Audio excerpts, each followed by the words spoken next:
Hello everyone and welcome back to another episode of Easy Natural English with Liam. In the last episode, I was talking about how I lived in 9 countries. At least that was the title, but as always, I speak with no script and no editing, so sometimes I don't know how long it's going to take. So actually, in the last episode, if you haven't listened to the last episode, please go back and listen to that, either the podcast version or the YouTube version.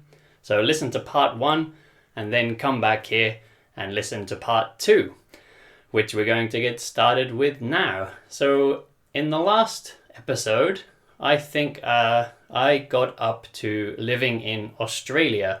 So I talked about working in France and Portugal and Holland and New Zealand and then France. So that's 5 countries so far.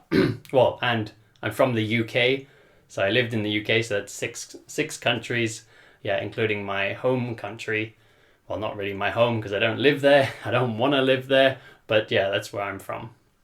So today, we're going to talk about after Australia. So after Australia, what did I do? After Australia, I went on a big backpacking trip actually. So after Australia, I didn't live anywhere again for a while, for some time, because I went on a backpacking trip that lasted about a year, because I saved money in New Zealand and I saved money in Australia. So I had a good amount of savings. I had, a good bit of money, and Southeast Asia is quite cheap. If you've saved money in Australia, their currency is reasonably high. Their currency means their money, so their dollar, the Australian dollar. So when I went to Southeast Asia, I had a bit of savings. So I started in Indonesia.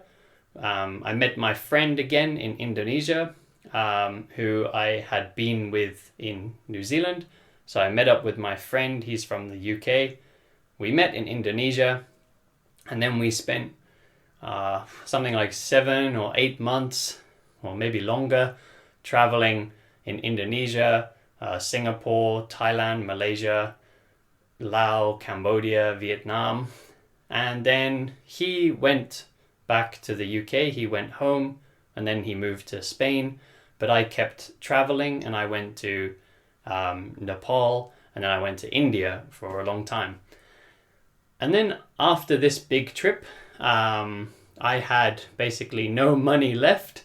I was young and irresponsible. Irresponsible means not really thinking about responsibility, not thinking about the future. So I had no money.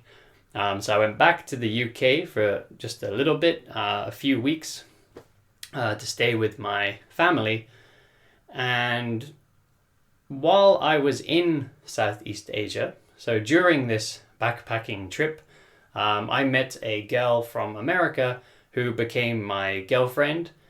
And so after this trip, she went back to America, I went back to the UK.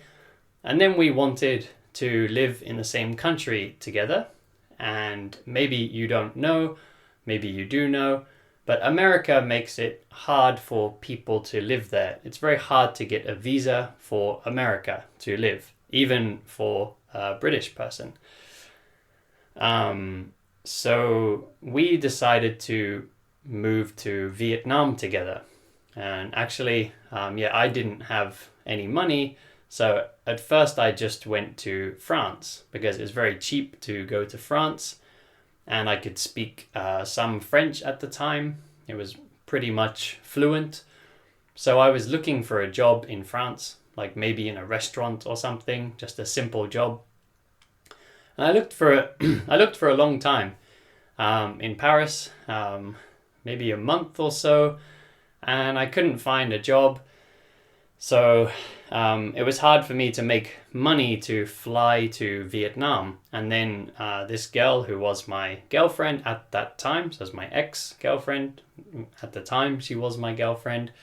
She very kindly said she would pay for my ticket to come to Vietnam, and then I could pay her back afterwards. So she paid for my flight. I flew to Vietnam, where I knew that I could find a job very quickly and I could make money very quickly, and I could pay her back.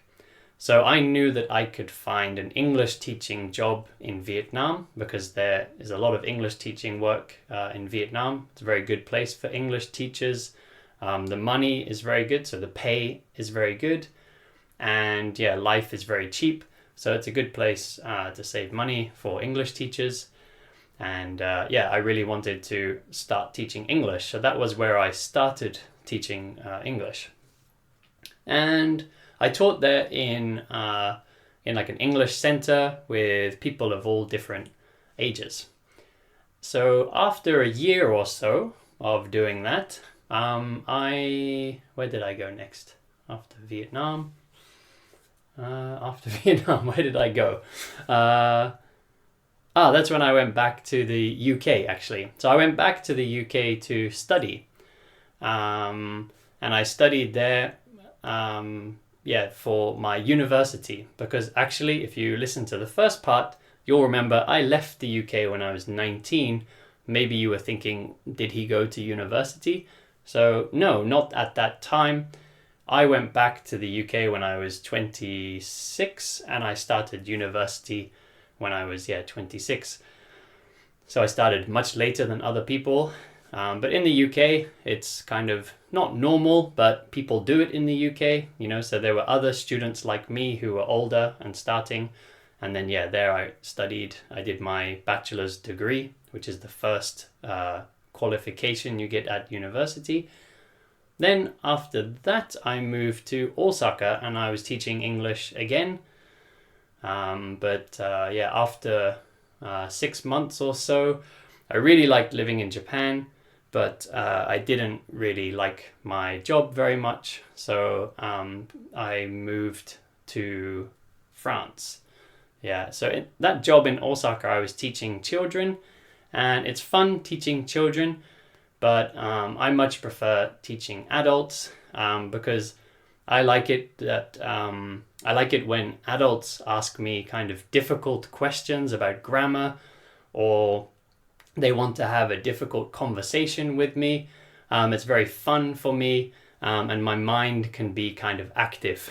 Sometimes when you're teaching children, of course, there's very beautiful moments teaching children, and it's a very hard job. So, I don't want to say like it's not interesting, because some people probably really enjoy it.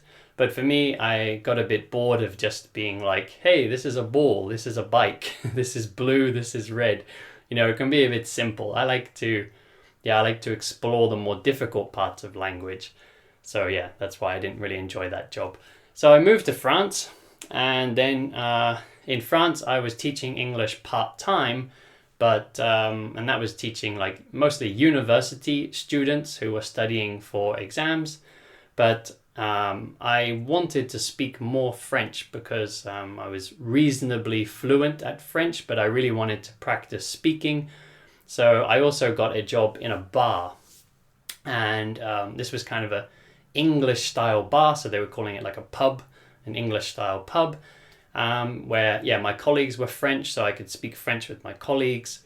The customers were French, so I could speak French to the customers. And then when I went back to my apartment, I did a room share. My roommates were French, so I could speak French like all day. And it was really good for me. I got to practice all the time. At the end of the day, it was just like French. So I had a lot of practice speaking French, and then I'd go home and I'd watch French TV and try to read French books. So I was getting a lot of French in my day at that time. And then after that, this is getting long again. It's a long story. Let's just finish it up here. So I moved to Spain, and I lived there with the woman who's now my wife. We met in Osaka, and then we met up again in Europe, and then she became my wife. And yeah, we lived together in Spain, and in Spain I was also teaching English in an English center. And then I moved back to Japan, lived in Tokyo teaching English, and now we live here in Okinawa. So the details of the rest of that story, maybe I'll give them later, but for now, that's finally that story finished. And yes, the woman that is my wife, her name is Cassie, and in the next episode, I'm actually going to bring her on as a guest, and I'm going to ask her some questions, and it'll be like a bit of an interview. So you'll get to hear a bit more more of a conversation style instead of just me talking. So please come back for the next episode and listen out for that one if you're on the podcast or the YouTube. If you're on the YouTube and you subscribe, don't forget to hit the bell so that when you subscribe, there's a little bell next to it, and that means you'll get a message when I put up a new video and you get to watch it straight away. So thank you all for listening. Sorry I had to go quickly at the end there. I will see you all back here next time.